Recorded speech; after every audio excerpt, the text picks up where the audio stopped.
Politique. L'ex-agentier de Gbagbo parle.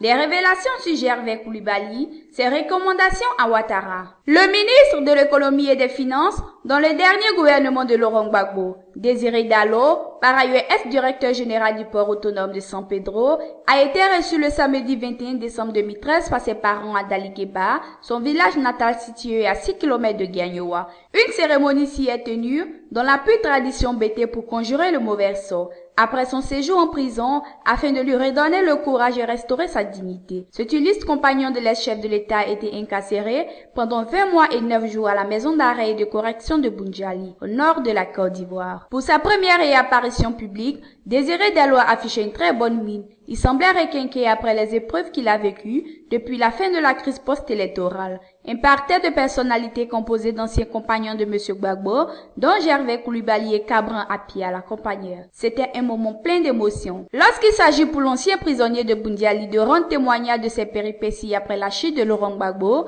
il a marqué un arrêt pour s'acquitter d'un devoir moral. Avant tout, je voudrais m'acquitter d'un devoir moral en saluant la mémoire des ministres Paul-Antoine Boabré et Désiré Tagro qui m'ont apporté leur affection, qui m'ont soutenu dans ma mission de directeur général du port de San Pedro. L'intrépide défenseur des travailleurs, l'homme le plus respectueux que je n'ai jamais connu, Monsieur Mahangae Basile, mon voisin de cellule 2. Aussi, une pensée émue à tous ceux qui ont perdu la vue au cours de la crise post-électorale et tous ceux qui ont été victimes ou sont encore en détention et en exil. Je leur exprime ma compassion indéfectible. Bien naturellement, je pense au président Laurent Gbagbo, mon mentor, mon protecteur. Je suis fier de l'avoir servi comme ministre de l'économie et des finances. Que Dieu lui accorde la santé durant cette épreuve de feu qu'il traverse. Mon cœur et celui de nombreux Ivoiriens ne seront en paix qu'avec sa libération effective que nous appelons tous nos vœux, a-t-il confié. Revenons sur son séjour carcéral à la maison d'arrêt et de correction de Boundiali,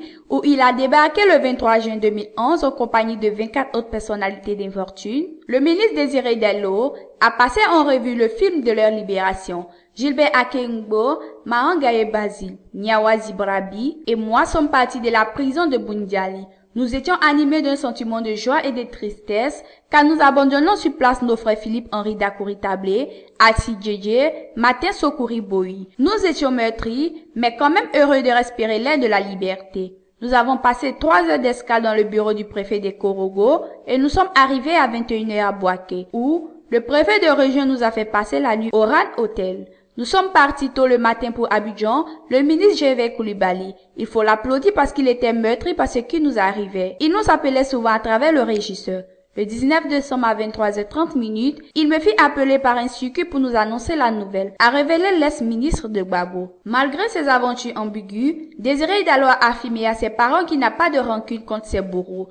Bien au contraire, allons croire, il a tiré des leçons de courage et de patience qui l'ont regardé grâce au pardon. Il a interpellé le pouvoir Ouattara sur la détérioration de la cohésion sociale. Nous ne devons pas baisser les bras, car les Ivoiriens doivent tout mettre en œuvre pour fermer les parenthèses de la triste histoire de leur pays. Pour cela, ils devront œuvrer ensemble à recoudre le tissu social déchiré, à rétablir l'unité de la nation. Nous devons nous réconcilier pour reconstruire le pays, a-t-il souhaité. Cependant, passé cet appel, le diplômé de la prestigieuse université américaine de Stanford a tiré la sonnette d'alarme. Pour lui, il est impérieux de recadrer les dépenses publiques, d'accélérer la réinsertion des ex-combattants en leur offrant des emplois, de moderniser l'économie et de créer des richesses pour assurer une redistribution plus équitable des fruits de la croissance. Désiré Dallo a surtout noté qu'il faut faire de l'école un lieu de brassage, la matrice de la réconciliation où les générations futures sont fascinées. À l'entendre, le pouvoir devrait aussi travailler à mettre en place